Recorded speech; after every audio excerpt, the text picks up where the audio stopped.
né, com relação aos versículos. Nós estamos vivendo em um ambiente, né, vai ser rápida a ministração por conta do tempo,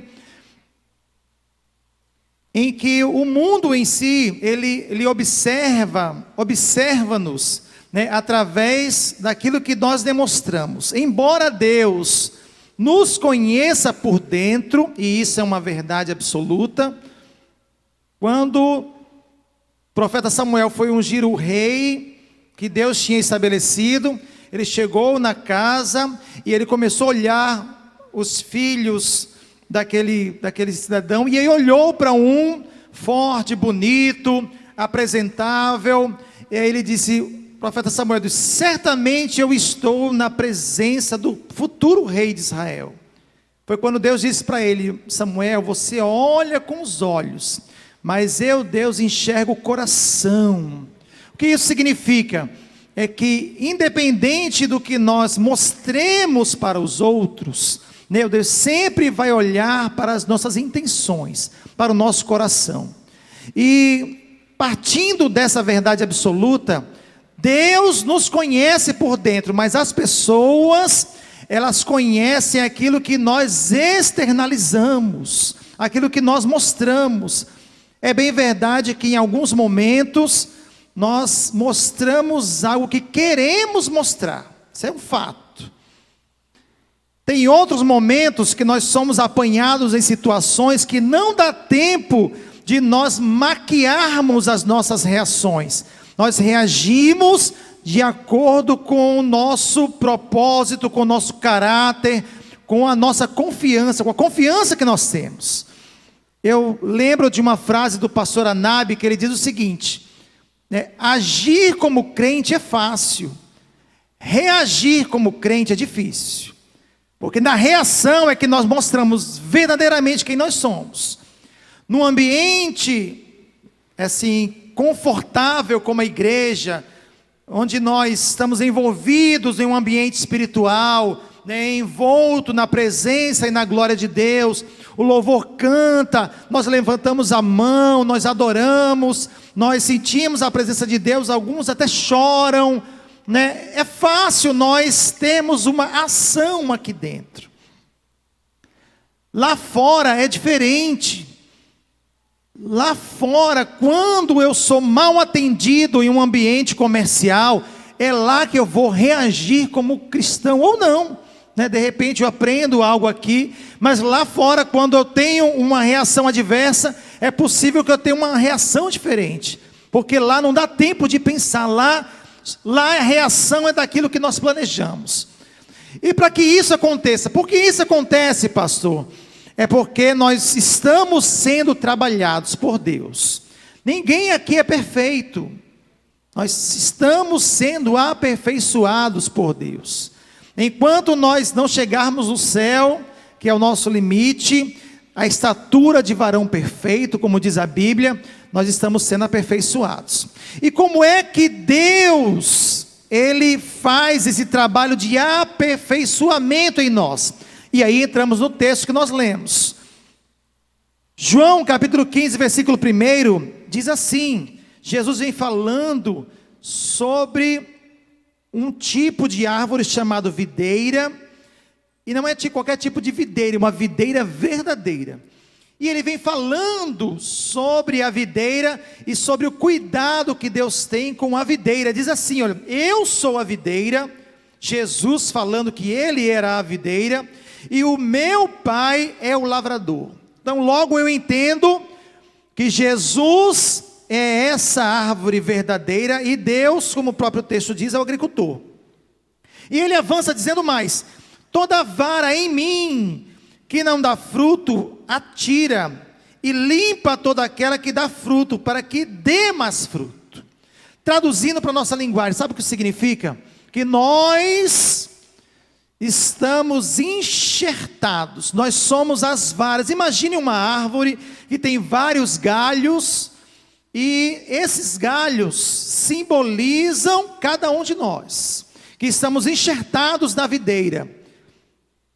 E diz mais a Bíblia, no versículo 2, A vara em mim que não dá fruto, o que acontece? Ela é tirada. Aí tem uma tradução que diz que ela é cortada. E aquela que dá fruto, ela também tem uma tradução aqui que diz assim, que ela que não dá fruto, atira, e limpa toda aquela que dá fruto. Tem uma tradução que diz assim, aquela que não dá fruto é cortada. E aquela que dá fruto, pastor, ela é podada. Cortar, podar, para quem gosta de planta, né? Por exemplo, a pastora Kátia gosta muito de planta, né? A gente vai na casa dela de vez em quando, e lá ela gosta de planta e gosta inclusive de conversar com as plantas. Ela fala com as plantas lá. Então ela sabe muito bem do que eu estou falando, né? Quando é necessário retirar algo de ruim, é preciso cortar para retirar algo ruim. Mas quando é necessário, né, cuidar da planta para que ela cresça, né, e desenvolva-se, é necessário ocorrer também um corte. Mas esse corte é um corte benéfico. Para quê, pastor? Para que ela dê mais fruto. É chamado de poda. E o que isso traz para a nossa vida, pastor?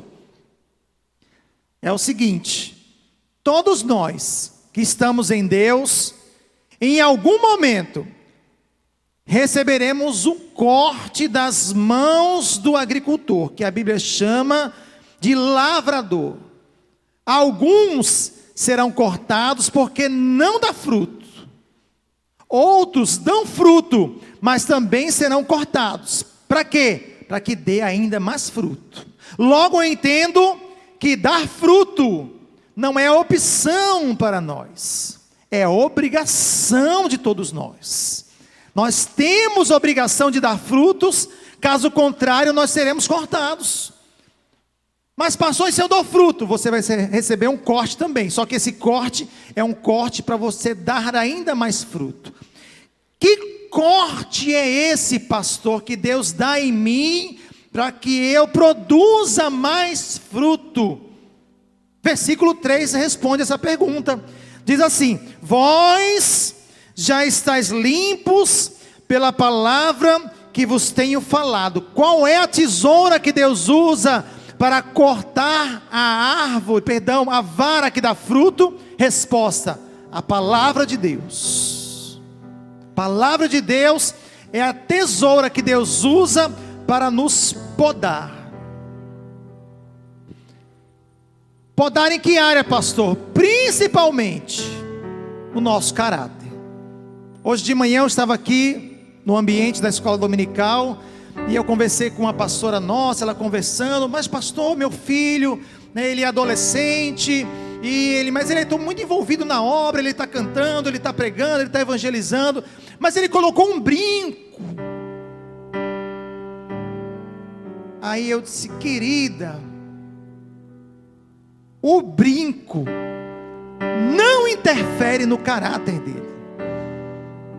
É adolescente, essa fase vai passar. Quem é pai de adolescente aqui? Levanta a mão. Meu Deus, só quem é pai de adolescente sabe o que eu sou pai de adolescente também, tá, irmão? Eu sei o que você está passando, irmãos. Adolescente é instável emocionalmente. Tem hora que quer pintar o cabelo de amarelo, tem hora que quer pintar o cabelo de rosa, tem hora que quer picotar o cabelo, tem hora que quer cortar o cabelo, tem hora que quer deixar o cabelo grande, tem hora que quer ler a Bíblia, 50 capítulos da Bíblia por dia, tem hora que quer ficar 50 dias sem ler Bíblia nenhuma. É adolescente. Adolescente na faixa etária. Só que existem os adolescentes espirituais, que avança na idade, mas parece que o emocional e espiritual não progride. Fica o eterno adolescente espiritual. Não pode ouvir nada de estranho, que fica: ai meu Deus, o pastor não me deu oportunidade para orar hoje. Aí fica triste. Meu nome estava lá para dar meu testemunho, e o pastor esqueceu. Nunca mais volto nessa igreja. É adolescente espiritual. Adolescente espiritual. Poxa vida, eu estou aqui sentado no púlpito, né? Talvez eu esteja sentado aqui na galeria da igreja e o pastor não chamou meu nome. Nunca mais eu volto para essa igreja. Adolescente espiritual precisa desse conforto para sentir-se bem. Palavra de Deus é a tesoura que Deus usa para podar o nosso caráter. Toda vez que nós lemos a palavra de Deus, nós precisamos lê-la com a lupa que amplia a nossa visão para que nós precisamos mudar. Por exemplo, Provérbios capítulo 6, 16 diz 6 coisas que Deus aborrece, e a 7ª Ele abomina. Primeira delas, Deus aborrece a mentira. Quando o cristão lê isso, ele diz assim: eu preciso parar de mentir. Que é isso? Mudança de caráter. Influenciado pelo quê? Pela palavra de Deus. Palavra de Deus. A pessoa lê a Bíblia, é tocado pela palavra de Deus e promove, a palavra de Deus promove essa transformação em nós, desde que nós queiramos. Outra parte que a Bíblia diz, Salmo 11, versículo 7, Deus é justo e Ele ama a justiça. Logo, se eu sou cristão e leio isso, eu preciso entender que Deus, Ele ama a justiça. Então eu preciso agir com retidão e justiça, porque eu sou filho de Deus. Sou filho de Deus. Isso é a transformação que a palavra de Deus nos traz. E tem outros textos da Bíblia, por exemplo, Mateus 7, não julgueis para não serem julgados. Olha só. E a gente tem esse hábito de julgar todo mundo, né? Oh, irmão, provérbio diz assim: mexericos, mexericos, como gostamos, né?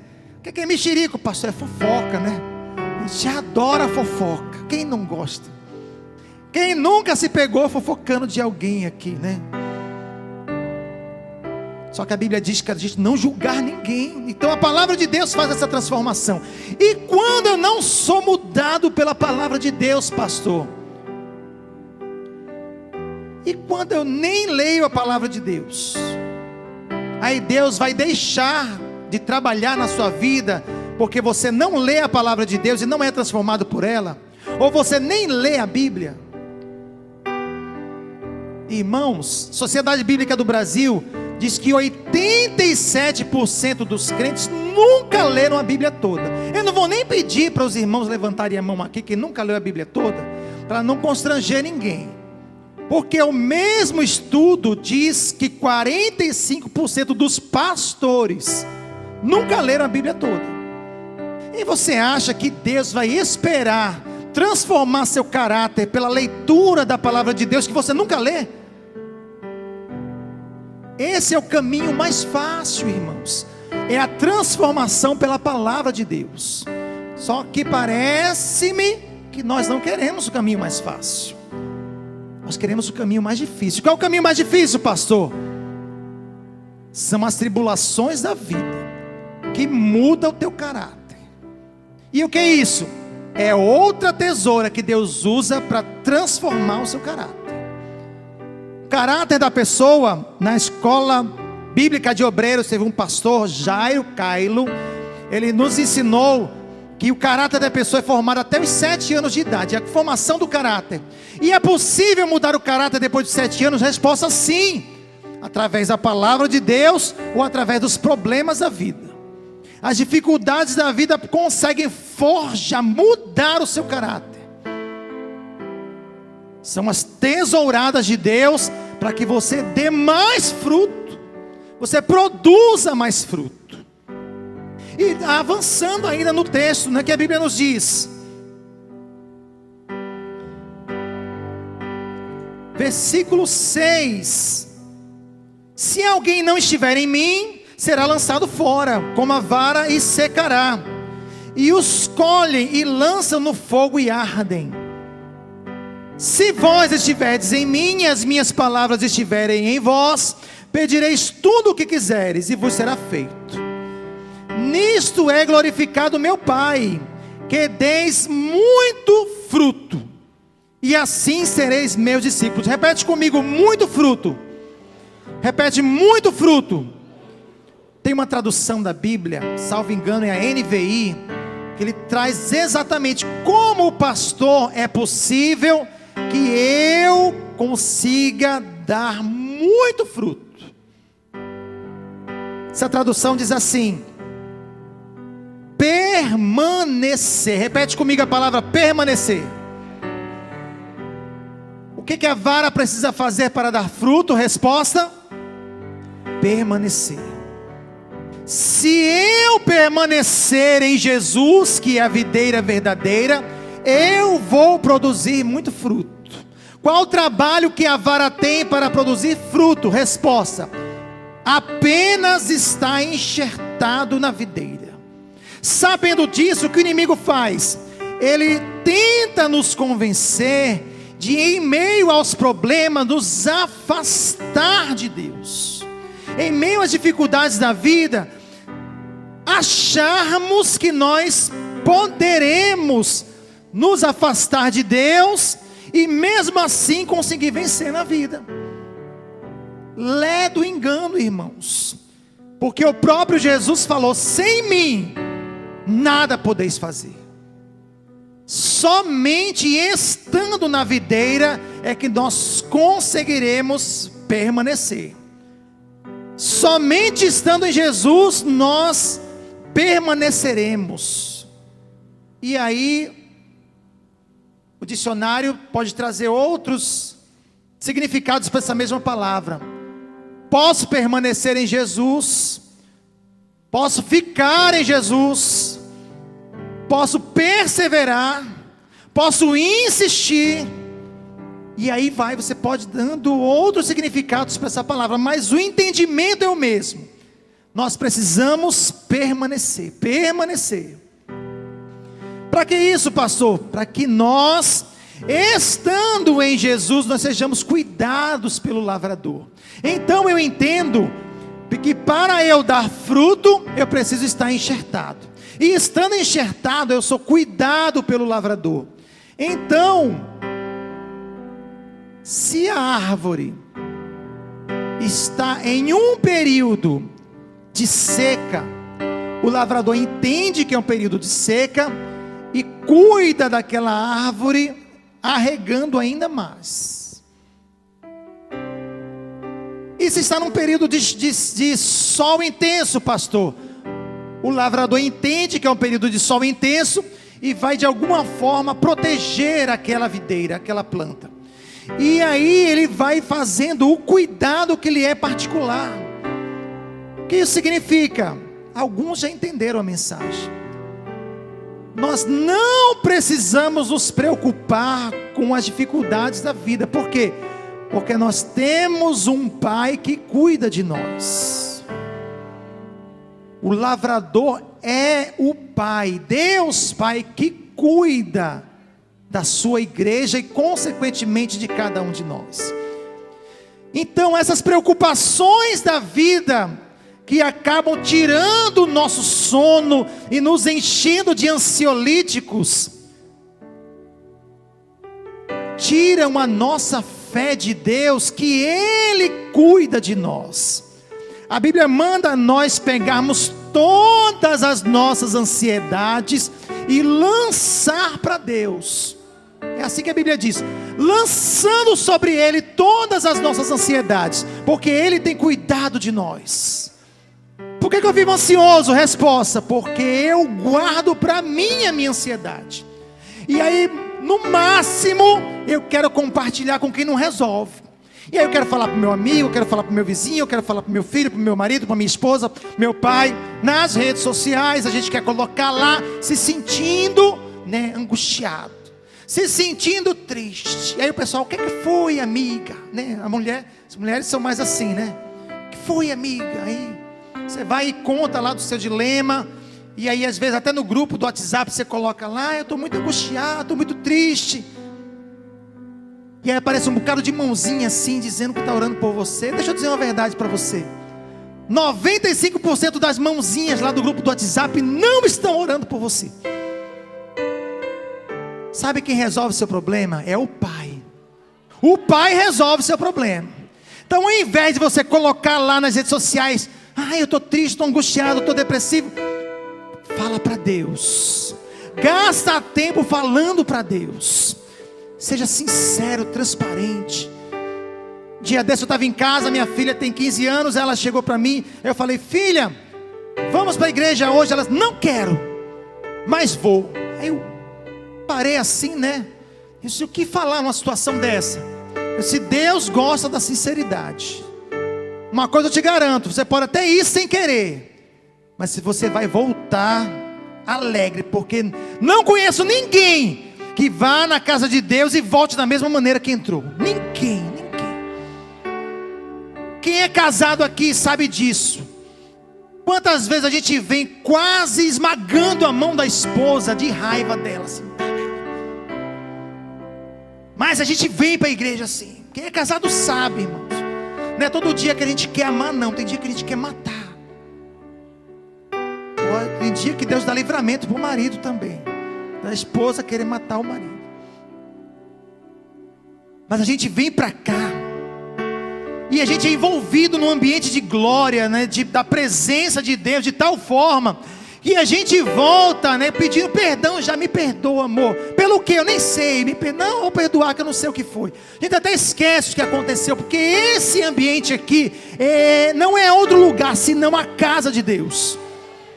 E é aqui que nós somos transformados, mudados, moldados, adaptados segundo a palavra de Deus. Permanecer, irmão, permanecer. Mas pastor, e qual o fruto que eu vou produzir ao permanecer? Resposta: qual o fruto que a videira dá? É a uva. Qual é o fruto que a videira dá? A uva. E a uva produz o quê? Vinho. Para os mais crentes, né? Suco de uva, né? Porque vinho tem álcool. Suco de uva, né? Não fermentado, para aqueles mais crentes ainda. E vinho simboliza o que na Bíblia? Alegria. Todo mundo sabe disso. Quando você permanece em Jesus, talvez esteja com a conta negativa, mas o sorriso está transbordando no rosto. Talvez tenha dado positivo para a Covid, mas está sorrindo na selfie. Talvez esteja com dor. Eu fui visitar a pastora Kátia, mas ela estava com dor naquele dia. Mas você acha que ela estava com cara de dor? Estava sorrindo lá na casa dela. Permanecer, irmão, permanecer. Se você permanecer em Jesus, o fruto do Espírito chamado alegria vai invadir a sua vida. E você vai contagiar o ambiente que você está. Quando você chegar, as pessoas vão dizer: que bom que você chegou. Você já entrou num ambiente pesado, irmão, que você chega lá: meu Deus, que ambiente é esse? Alguém já entrou num ambiente assim? Chega lá, sangue de Jesus, parece um ninho de cobra isso aqui. Vai ser ninho de cobra até você entrar e sentar. Quando você entrar e sentar, o ambiente vai ser transformado para a glória de Deus. Porque a presença de Deus vai entrar ali junto com você, e aquelas cobras vão ser transformadas em pombas, né? Ao invés de ser serpente, vai ser pomba, para a glória de Deus. As pessoas vão, na sua casa, vão perceber a diferença da sua vida. Tem algo diferente em você. E o que é? É essa alegria estranha, para alguns, uma alegria irritante, que o circo está pegando fogo e você está sereno. E é um sereno tranquilo, assim, zen, né? Que está todo mundo desesperado e você, calma, né? Vai dar tudo certo. Ou pior ainda, está todo mundo querendo brigar com você e você está ali: olha, eu não quero brigar com você. Como minha esposa não está aqui, eu não posso contar. Posso, né? Já que ela não está aqui, está gravado, né? Semana estava em casa, já caminhando para o final, que já passou, já chegou no limite. Semana estava em casa, né? E a gente está no período de oração e jejum, tal, por um propósito específico. E aí eu percebi que o ambiente ficou diferente, não para melhor, para pior. E aí ficou aquele ambiente desagradável assim. Aí eu disse: a Bíblia diz que a resposta branda desvia o furor. Então, quando aconteceu o problema, para manifestar o fruto do Espírito da alegria, algumas vezes nós precisamos pedir desculpa daquilo que nós não ofendemos. Sabia disso? Para manifestar o fruto de Deus em nós, às vezes é preciso pedir perdão daquilo que nós não cometemos. Para manifestar o fruto do Espírito, da alegria em nós, às vezes é preciso perder para ganhar depois. Pastor, não gosto de perder. Na vida do crente a gente precisa perder, irmãos, às vezes, para poder Deus ser glorificado através de nós. E lá em casa aconteceu isso, uma situação desagradável, tal, não sei o que. Eu quero pedir perdão. Aí o pessoal parou aqui: pelo quê? Eu disse: não, que eu acho que eu fiz. Não, você não fez nada. Não, mas eu quero pedir perdão aqui. Juntei minha esposa, minha filha de 15 anos, meu filho de 9 anos. Já pensou um pastor pedindo perdão para o filho de 9 anos? Peço, porque eu preciso perder para ganhar, e preciso semear o fruto da alegria dentro da minha casa. Isso é visão espiritual. Quando eu percebi isso, pedi perdão, o clima espiritual mudou na minha casa. Às vezes não, sempre Deus vai desafiar você, para você ser o diferencial na sua casa. E para finalizar, o último versículo que nós lemos, versículo 8: nisto é glorificado o meu Pai, que deis muito fruto. Repete comigo: muito fruto. Quando eu dou muito fruto, o que acontece? Eu glorifico a Deus. Mateus capítulo 5, Jesus falou o seguinte: para que o mundo veja as vossas boas obras e glorifiquem meu Pai que está nos céus. Quer glorificar a Deus?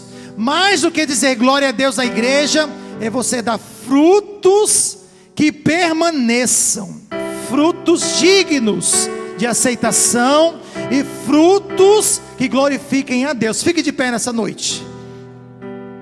Pastor, eu não permaneci. Pastor, no meio da dificuldade da vida, eu acabei me afastando de Deus. E a gente vai cantar agora. Em meio às tribulações da vida, da dor, do sofrimento, eu acabei me afastando. Este é o momento que Deus estabeleceu para você voltar. Para você voltar e